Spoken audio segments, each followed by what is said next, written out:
Mana hadiah yang 1.000 ringgit itu? Letnan, jangan khawatir, Buta. Semuanya ringgit asli. Kalau kapiten membutuhkan saya, adakan sayembara lagi. Saya pasti datang. Film dibuka dengan memperlihatkan tentara kompeni yang dipimpin The Sound sedang mengobrak-abrik sebuah desa menggunakan meriam. Dia tak peduli penduduk desa yang lari kocar-kacir ketakutan, yang penting Jaka Sembung berhasil ditemukan. Saat kericuhan itu terjadi, seorang pemuda buta bernama Soca mendengar dari kejauhan. Dia penasaran dengan senjata apa yang digunakan, karena baru pertama kali mendengar suara senjata seperti itu. Senjata apa yang digunakan itu? Ini mati. Ini. Ketika The Sound hendak memerintahkan pasukannya untuk menghabisi seluruh penduduk desa, Jaka Sembung dan beberapa pengikutnya datang untuk menyerang mereka. The Sound pun berhasil dipanah dan melarikan diri dari sana. Seluruh penduduk desa merasa terselamatkan oleh karena kedatangan Jaka Sembung. Mereka tampak lega bersukacita dan mengeluhkan Jaka Sembung yang sudah seperti pahlawan.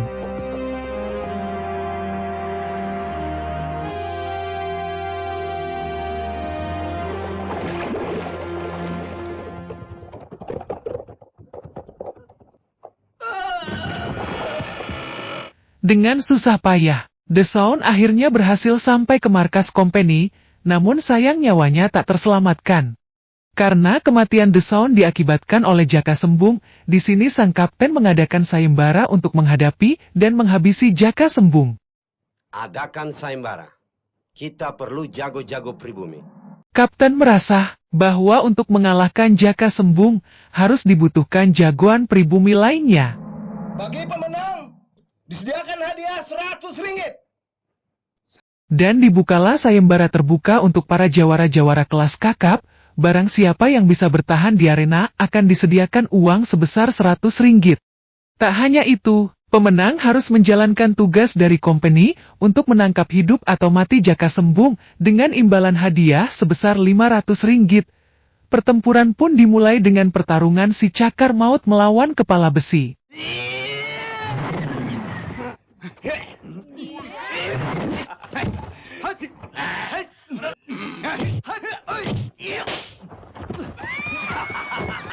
Mau rasakan cakar mautku? Melihat pertarungan mereka berdua, dua jawara tak tahan ingin masuk untuk menunjukkan kemampuannya.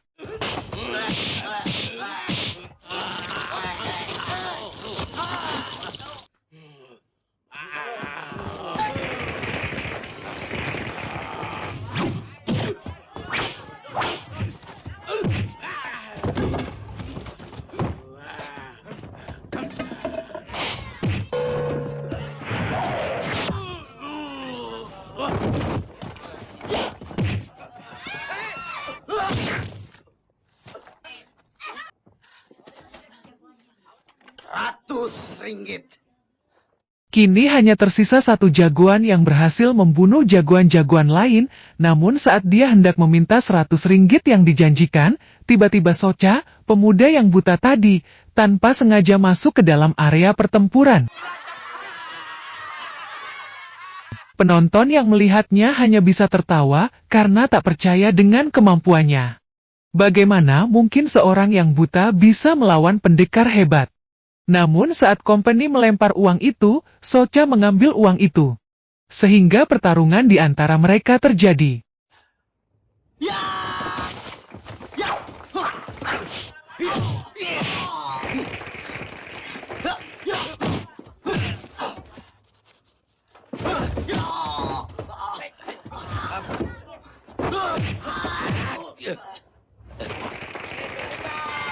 Kemudian, dia mengenalkan diri ke pihak Belanda bahwa dia bernama Soca Indra Sukma, si buta yang berasal dari Gunung Iblis. Walau dirinya buta, Soca ternyata bisa merasakan melalui pori-porinya. Di sini rupanya Soca tertarik dengan 500 ringgit yang diberikan pihak Belanda. Di sini terdapat seorang wanita yang selalu mengikuti Soca kemanapun dia pergi, dia bernama Dewi Magi. Kau sudah terlalu jauh, Soca. Itu urusanku. Mari. Di samping area pertarungan, Dewi Magi mengingatkan Soca bahwa dirinya sudah terlalu jauh, tapi pemuda itu tidak peduli karena tergiur dengan imbalan yang kompeni tawarkan. Kemudian Kapten mengajak Soka masuk ke dalam ruangan. Kapten dan Soca berunding tentang imbalan yang diberikan, namun ternyata Soca meminta 1.000 ringgit sebagai imbalannya dan kesepakatan di antara mereka pun terjadi. Ayo periksa. Saya kira mayat-mayat. Tanpa buang waktu, Soka didampingi beberapa pasukan Belanda mulai mencari Jaka Sembung. Mereka kembali datang ke desa yang sebelumnya sudah dihancurkan. Di sini mereka hanya mendapati mayat-mayat pasukan Belanda tergeletak di pinggir sungai. Dewi Magi yang mengintip dari atas pohon berbisik dan memberitahu Soca bahwa Jaka Sembung ada di kebun pisang di dekat sana. Sampai di kebun pisang, Soca dikepung oleh penduduk desa, namun dengan mudah Soca bisa membunuh mereka semua.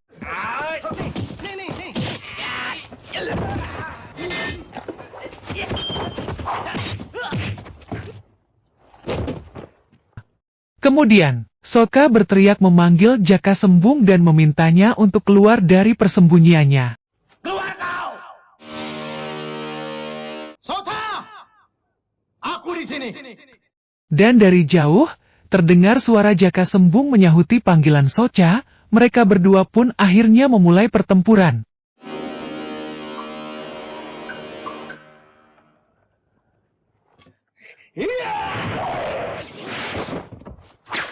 Maju.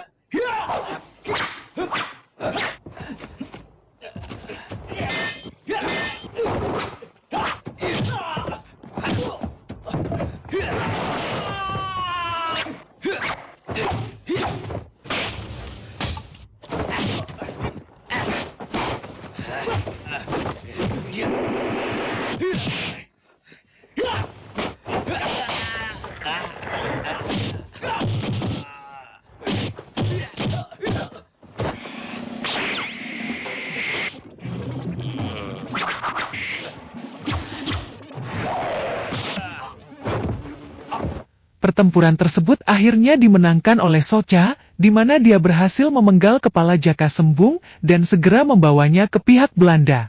Dan hampir sepanjang jalan, Soca mendapat cemooh dari warga yang memanggilnya sebagai pengkhianat, karena bagaimana tidak, sosok pelindung mereka kini telah mati dan kepalanya telah terpenggal. Di sini dengan sombong, Soca meletakkan kepala Jaka Sembung dan memperlihatkannya kepada Kapten. Kemudian Kapten memerintahkan bawahannya untuk memancangkan kepala Jaka Sembung di gerbang depan untuk menunjukkan kepada penduduk pribumi bahwa Jaka Sembung telah mereka kalahkan. Kemudian Soca meminta imbalan yang sudah dijanjikan. Tanpa lama, dia pun menerima upahnya yang telah kompeni siapkan. Kalau Kapten membutuhkan saya, adakan sayembara lagi. Apa arti 1.000 ringgit emas buat kita? Dapat membeli amunisi 1 kapal. Dan di sini, rupanya sang kapten menyesalkan upah yang dia berikan kepada Soca. Bagaimana tidak, uang sebanyak itu bisa dipakai untuk membeli amunisi senjata 1 kapal dan menghidupi pasukan mereka selama 1 tahun. Sang letnan pun memahami apa yang diinginkan kaptennya. Dia pun memutuskan pergi untuk mengambil kembali peti tersebut. Kemudian diperlihatkan Soka yang berjalan pulang sambil membopong peti berisi uang, dan dari kejauhan, Dewi Magi mengawasinya dari atas pohon bersamaan dengan pasukan Belanda yang juga mengawasinya. Tanpa basa-basi pasukan Belanda mulai memberondong Soka dengan tembakan. Soka berhasil melarikan diri dan mulai membalas serangan menggunakan bambu-bambu hutan, sehingga pasukan Belanda berhasil dikalahkan.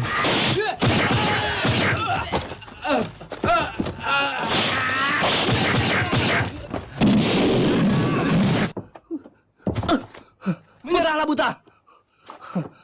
Serahkan uang itu kepadaku.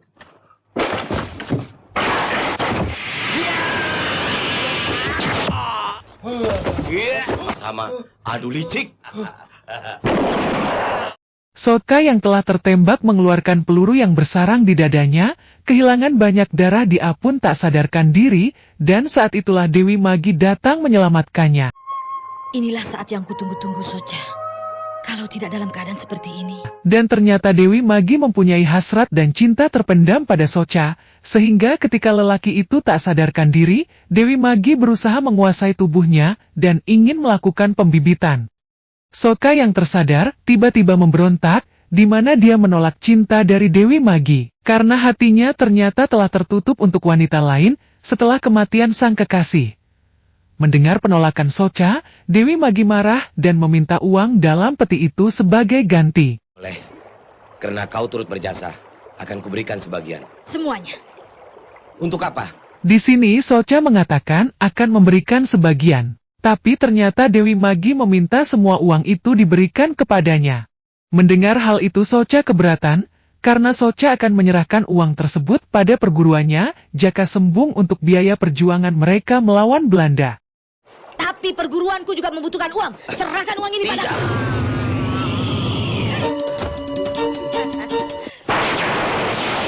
Ternyata obat yang ditempelkan di luka tembak pada tubuh Socha adalah senjata beracun Dewi Magi, sehingga Dewi Magi dapat mengendalikannya dari jarak jauh. Saat Dewi Magi akan melumpuhkan Socha, tiba-tiba Jaka Sembung datang bersama pengikutnya, sehingga Dewi Magi memutuskan untuk kabur. Cukup beracun. Gila. Peti uang company. Socha yang terluka parah, di mana dia dibawa ke perguruannya Jaka Sembung untuk diobati oleh sang gurunya Jaka Sembung yaitu Sapu Angin. Setelah sadar, Socha memberikan uang 1.000 ringgit tersebut pada Jaka Sembung untuk biaya perjuangannya. Di sisi lain, Dewi Magi yang dendam karena cintanya ditolak, dia pun mengadukan kebohongan Socha kepada company. Diketahui bahwa yang dipajang di depan gerbang bukanlah kepala Jaka Sembung, melainkan kepala seekor kambing yang disihir menyerupai kepala Jaka Sembung.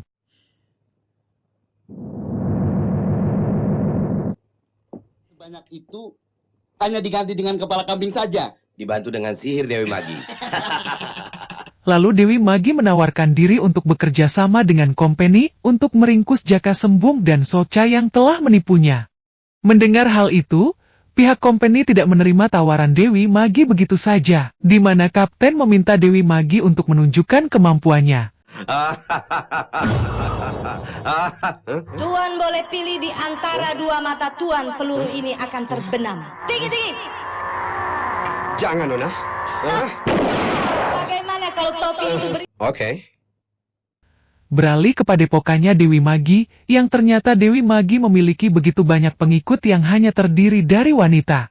Tak hanya itu, mereka merupakan wanita-wanita yang haus akan belayan seorang lelaki. Hal itu terlihat di mana terdapat seorang lelaki yang mereka tawan di tempat itu untuk memuaskan birahi mereka. Di sini diketahui bahwa keinginan Dewi Magi untuk memiliki Socha dan Jaka Sembung adalah untuk dibawa ke markasnya agar memuaskan birahinya beserta pengikut-pengikutnya. Sungguh sesat sekali. Saat Dewi Magi sedang asyik berdua dengan mainan itu, anak buahnya datang dengan menangis dan mengadu bahwa mereka telah dihajar oleh Jaka Sembung dan Socha. Mengetahui Socha berada di kediaman Jaka Sembung, kemudian Dewi Magi menyusup ke rumah guru Jaka Sembung dengan ilmu menghilangnya.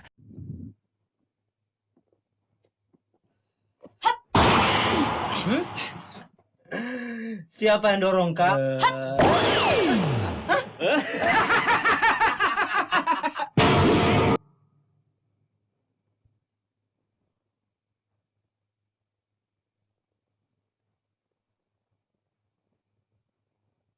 Di sini Dewi Magi berniat mencuri uang 1.000 ringgit yang dimiliki Socha. Di sini tidak ada yang menyadari jika Dewi Magi menyusup kecuali Socha yang memiliki pendengaran yang sangat tajam.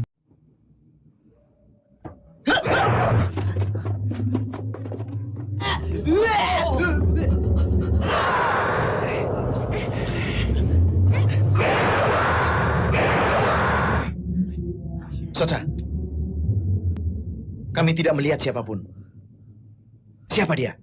Kalau dia tidak terlihat di mata kalian, gunakan ajian Halimun Ngesti. Dewi Magi. Dewi Magi yang tak terlihat membuat semua orang kesusahan menghadapinya. Kemudian Socha berhasil membuat Dewi Magi nampak dengan menggunakan kain sarung.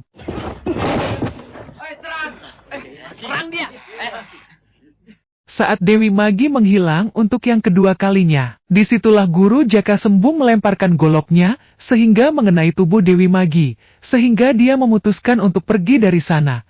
Biarkan dia pergi.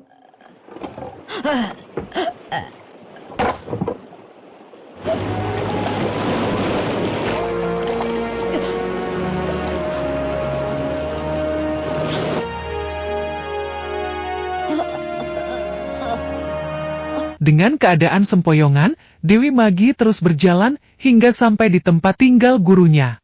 Dewi Magi yang berhasil disembuhkan oleh gurunya. Dia pun meminta bantuan gurunya untuk menculik Kinong. Kinong sendiri merupakan adik Jaka Sembung, di mana dia bertujuan untuk memancing Jaka Sembung dan Soca. Karena gurunya mau membantu, maka Dewi Magi menghadiahi pada gurunya pembibitan.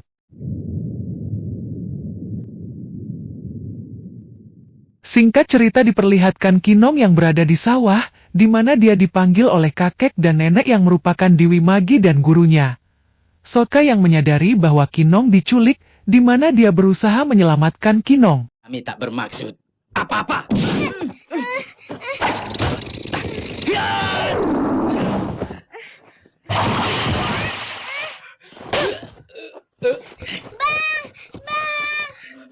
Kinong! Kinong!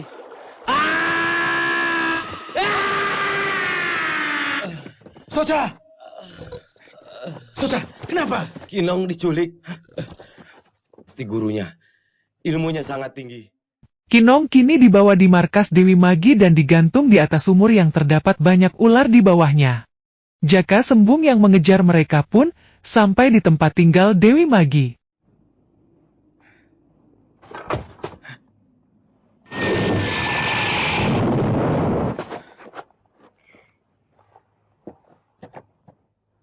Di sini Jaka Sembung pun berhasil menemukan Kinong yang digantung di atas sumur, di mana dia disambut oleh Dewi Magi dan anak buahnya. Dewi Magi memberikan penawaran untuk keselamatan Kinong, di mana Jaka Sembung harus mau melayani dia dan pengikutnya. Namun Jaka Sembung menolaknya mentah-mentah. Mendengar penolakan itu, anak buah Dewi Magi melemparkan tombak, sehingga membuat Jaka Sembung tertancap di sebuah bukit. Bersamaan dengan datangnya Soca dan guru Jaka Sembung serta pengikutnya. Sebelum melakukan penyerangan mereka mengatur siasat terlebih dahulu, di mana Soca ditugaskan untuk menolong Jaka Sembung, guru Jaka Sembung dan beberapa pengikutnya menyelamatkan Kinong, selebihnya bertugas untuk menyerang. Dengan kesaktian yang dimiliki guru Jaka Sembung, bambu yang mereka bawa dapat dilempar dan mendarat di bawah Kinong, tepat menutupi lubang sumur maut.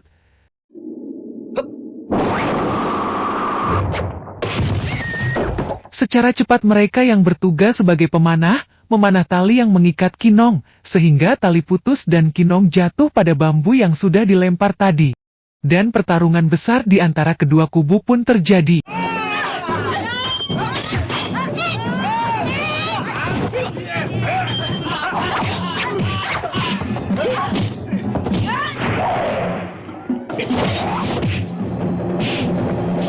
Dewi Magi menyuruh Putih untuk meminta bantuan kepada gurunya, dia juga menugaskan si hijau, merah dan ungu, untuk menahan pasukan itu.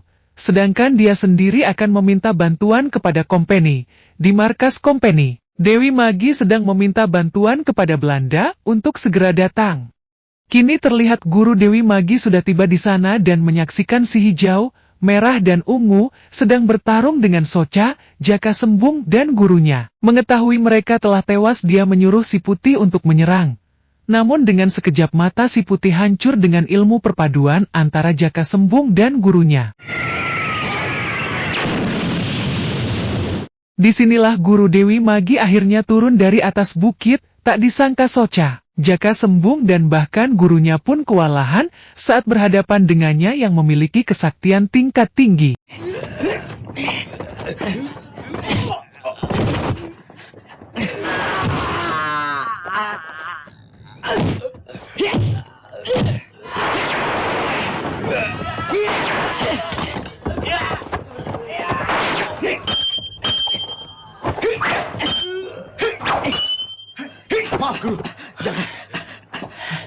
Guru Jaka Sembung memerintahkan Jaka Sembung untuk menancapkan goloknya ke tanah, untuk melemahkan ilmu kebal Guru Dewi Magi dan menebas ekornya. Karena diketahui ternyata kelemahannya terdapat di ekor.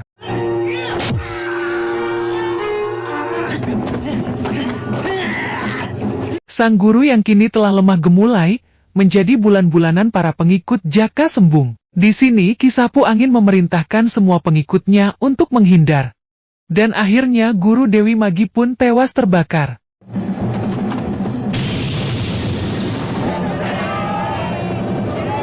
Tak berhenti sampai di situ, kini Dewi Magi beserta pasukan Belanda datang, di mana mereka menggunakan meriam untuk melawan Jaka Sembung. Dewi Magi yang belum mengetahui jika gurunya telah tewas meminta kapten untuk menghentikan penyerangan itu.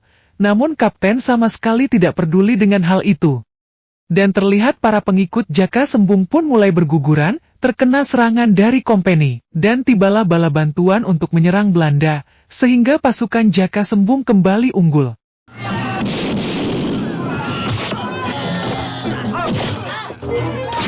Mengetahui pasukannya telah kalah, sang kapten memerintahkan untuk menembakkan meriam membabi buta, dan tidak peduli Dewi Magi berada di sana. Dewi Magi yang melihat padepokannya hancur dengan meriam sangat marah, di mana dia menyerang kapten dan pasukannya. Dewi Magi yang masih dapat bertahan, ditembak kapiten hingga tumbang. Soka dan Jaka Sembung berusaha untuk membungkam meriam itu. Saat mereka mendekat ke arah meriam itu, kapten menembak yang mengenai dada Soka. Dan ketika meriam dinyalakan, Dewi Magi menyerang kapten dengan bambu, sehingga kapten roboh.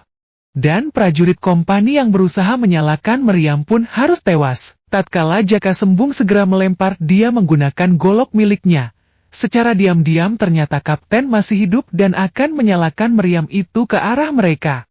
Dan disinilah Dewi Magi mengorbankan dirinya dengan menutup meriam itu menggunakan tubuhnya.